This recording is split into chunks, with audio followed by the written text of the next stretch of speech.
बिहार एक बार फिर से पूरी तरह से अपनी ताकत के साथ खड़ा हो गया है और 2024 के चुनाव में नरेंद्र मोदी के लिए मुश्किलें पैदा करेगा।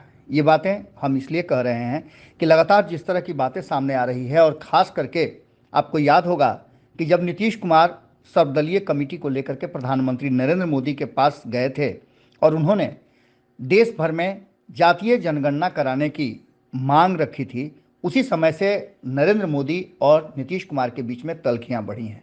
हालांकि इस बीच में कई बार मुलाकातें हुई हैं, कई तरह की बातें हुई हैं, लेकिन जो एक मन में बैठा हुआ था कि नीतीश कुमार की बात को कैसे नरेंद्र मोदी ने टाल दिया, अब उस पर पूरा का पूरा खेल बदलने वाला है। जातीय गणना करा करके नीतीश कुमार ने वहाँ तो फतेह हासिल कर लिया, लेकिन इसके साथ साथ नरेंद्र मोदी और भारतीय जनता पार्टी के साथ साथ एनडीए सरकार को कहीं ना कहीं नीतीश कुमार ने एक और गच्चा दे दिया। ये गच्चा नीतीश कुमार का था कि उन्होंने जहां जातीय गणना पर केंद्र सरकार और भारतीय जनता पार्टी को घेरने का कोशिश किया, वहीं उन्होंने आरक्षण का दायरा बढ़ा करके भी एक बड़ी बात कर दी। लेकिन जैसा कि हमने खबरों में आपको पहले ही बताया है कि आरक्षण के इस बढ़ाए गए हिस्से को लेकर के आपत्ति दर्ज की गई है और कोर्ट में मामला चला गया है।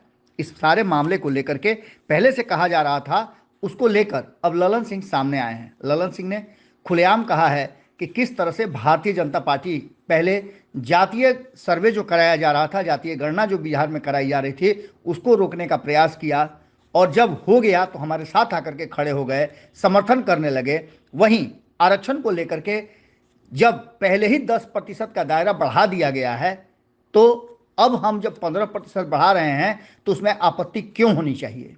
इस बात को लेकर के ललन सिंह ने सीधे तौर पे भारतीय जनता पार्टी और केंद्र सरकार को कटघरे में रखा है और कहा है कि जो मामले कोर्ट में जा रहे हैं उसके पीछे कहीं ना कहीं भारतीय जनता पार्टी है।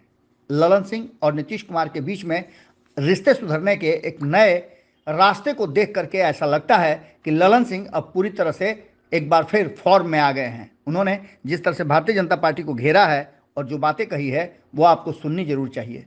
सुनिए क्या कह रहे हैं ललन सिंह। भारतीय जनता पार्टी आरक्षण विरोधी है, उसको आरक्षण पसंद नहीं है।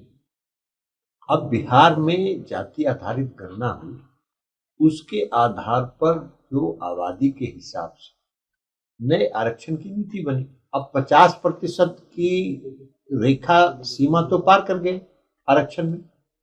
जब फॉरवर्ड क्लास को जब 10% का आरक्षण दिया गया तो 50% से तो 60% हो गया। अब 60% हो गया तो आबादी के हिसाब से हम लोग का आधार है, जाति आधारित गणना हम लोगों ने कराई, सारे आंकड़े उपलब्ध है और उन आंकड़ों के आधार पर ही ना आरक्षण हम लोगों ने दिया है। तो उसकी तथ्य जितने हैं उससे संबंधित वो न्यायालय में देंगे। न्यायालय में तो ये जाते ही रहते हैं भाई। नगर निकाय का चुनाव रुकवाने के लिए न्यायालय में गए, नगर निकाय का चुनाव हो गया कि नहीं हुआ? आरक्षण व्यवस्था के साथ चुनाव हुआ। दोबारा जो जाति आधारित गणना के विरोध में ये लोग खड़ा थे कि नहीं खड़ा थे? सुप्रीम कोर्ट तक लड़ने के लिए गए, सॉलिसिटर जनरल जाके वहां बहस किए, तब भी जाति आधारित गणना हुआ कि नहीं हुआ? इनको लड़ना है, लड़े हम लोग। तो अगर मुकदमा करेंगे तो कानूनी तौर पर लड़ाई लड़ेगी राज्य सरकार। अगर ये वीडियो पसंद आई और वह बिहार के राजनीति और बिहारियत से सरोकार रखेनी तो सब्सक्राइब बटन दबा के चैनल के सब्सक्राइब कर ली।